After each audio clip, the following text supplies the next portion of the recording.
भगवान श्री कृष्ण कहते हैं, बांटने से ज्ञान कभी खत्म नहीं होता बल्कि और बढ़ जाता है। ज्ञान खुद में वर्तमान है, इंसान सिर्फ उसका आविष्कार करता है।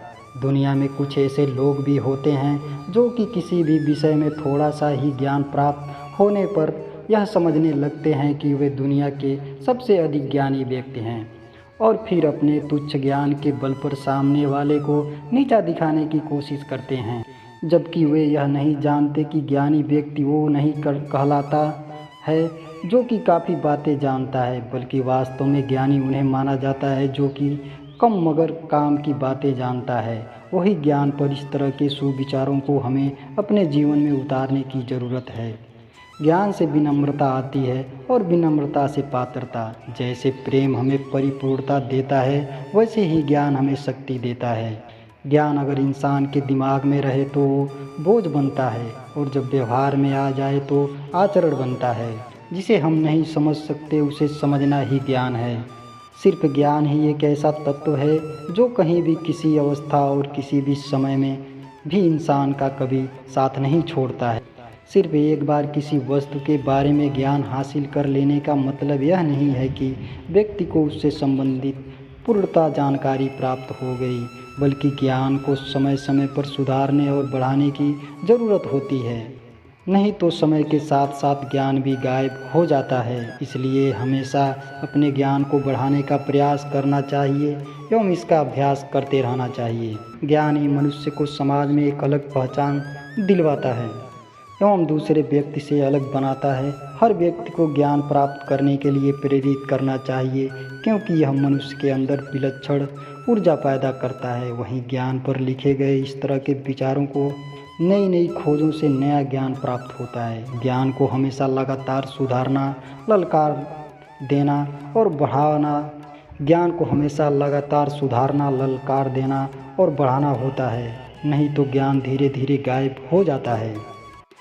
आज की कहानी ज़्यादा ज्ञानवर्धक और शिक्षापूर्ण है। एक बार की बात है, गुरु वशिष्ठ ने प्रभु श्री राम को एक ऐसी कहानी सुनाई जिसके बाद राम से मर्यादा पुरुषोत्तम श्री राम बन गए। तो आज इस ज्ञानवर्धक कहानी को हम सभी को सुनना चाहिए। अगर हम इस कहानी का अंश मात्र भी अपने जीवन में अपनाते हैं तो हमारा जीवन सुख और शांति से बीतेगा। महाप्रलय की रात्रि का चौथा चरण। परमपिता ब्रह्मा जी की निद्रा टूटी। परमेश्वर का स्मरण कर पुनः सृष्टि रचना की इच्छा से उन्होंने शया त्याग की और बाहर आए तो देखा कि सृष्टि तो पहले से ही तैयार है। जिस सृष्टि को रचना की बात उनके मन में आ रही थी वह तो पहले से ही तैयार है। यह सोचकर ब्रह्मा जी को बड़ा क्रोध और आश्चर्य हुआ। उन्होंने फिर सूर्य भगवान से कहा, सूर्यदेव, मैं यह क्या देख रहा हूँ? सृष्टि निर्माण की क्षमता और अधिकार तो केवल मुझ प्रजापति को ही है। फिर यह सृष्टि किसने रचकर तैयार कर दी? सूर्य देवता हंसे और बोले, महापुरुष, यह तो आपने एक ओर की ही देखा है। एक बार आप 10 दिशाओं की ओर भी तो दृष्टिपात करें। ब्रह्मा जी ने 10 दिशाओं की ओर घूमकर देखा तो उन्हें चारों तरफ एक एक सृष्टि के दर्शन हुए। इससे उनका असमंजस्य और भी गहरा हो गया। ब्रह्मा जी ने कहा, भगवान, अब और अधिक पहेली मत बुझाइए। कृपया यह बताइए कि ये सब सृष्टियाँ रची किसने? मुझ जैसी क्षमता किसमें आई तो कैसे आई? सूर्य भगवान ने बताया, प्रजापति, आपकी पूर्व रचित सृष्टि में दुष्यंत नामक एक ब्राह्मण के बहुत समय तक कोई संतान न हुई। तब उसने भगवान शिव की पूजा की। शिव ने प्रसन्न होकर उन्हें 10 पुत्रों का वरदान दिया। समय पाकर दुष्यंत के 10 पुत्र उत्पन्न हुए। उनकी शिक्षा दीक्षा संपन्न हुई थी कि एक दिन ब्राह्मण दुष्यंत की मृत्यु हो गई। पुत्रों ने सोचा, कोई ऐसा काम करना चाहिए जिससे हमारे पिता की कीर्ति अमर हो जाए। उन सब ने निर्णय किया कि आज तक किसी मनुष्य ने सृष्टि नहीं रची है तो हम 10 के 10 ब्रह्मा बनकर अपने पिता की स्मृति में 10 सृष्टियों की रचना करनी चाहिए। इस निर्णय के साथ ही वह अपना ध्यान करने बैठ गए। कुछ ही दिन में आपका ध्यान करते करते उनका संकल्प पक गया तो उनमें भी आपकी सी शक्ति आ गई और उसके आगे का चमत्कार आप देख ही रहे हैं।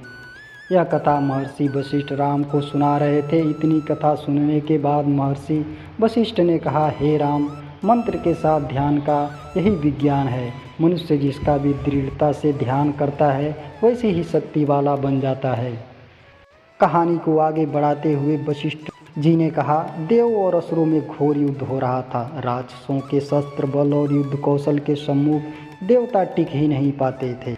वे हार कर जान बचाने के लिए भागने लगे। सब मिलकर महर्षि दत्तात्रेय के पास पहुँचे और उन्हें अपनी विपत्ति का गाथा सुनाई। महर्षि ने उन्हें धैर्य बधाते हुए पुनः लड़ने को कहा। फिर लड़ाई हुई, किंतु देवता फिर हार गए और फिर जान बचाकर भागे महर्षि दत्तात्रेय के पास। अब की बार असुरों ने भी उनका पीछा किया। वे भी दत्तात्रेय के आश्रम में आ पहुँचे। असुरों ने दत्तात्रेय के आश्रम में उनके पास बैठी हुई एक नवयौवना स्त्री को देखा। बस दानव लड़ना तो भूल गए और उस स्त्री पर मुग्ध हो गए। स्त्री जो रूप बदले हुए लक्ष्मी जी ही थीं। असुर उन्हें पकड़कर ले भागे। दत्तात्रेय जी ने देवताओं से कहा, अब तुम तैयारी करके फिर से असुरों पर चढ़ाई करो।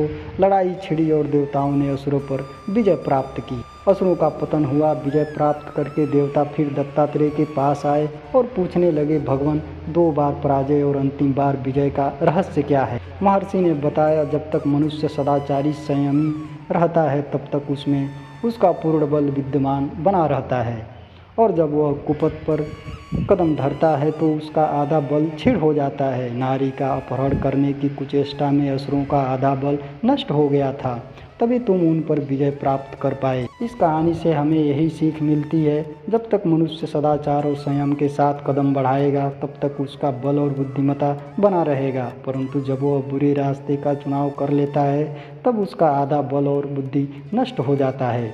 तो आज की कहानी आपको कैसी लगी कमेंट बॉक्स में ज़रूर बताएं और चैनल को सब्सक्राइब और वीडियो को लाइक ज़रूर कर दें।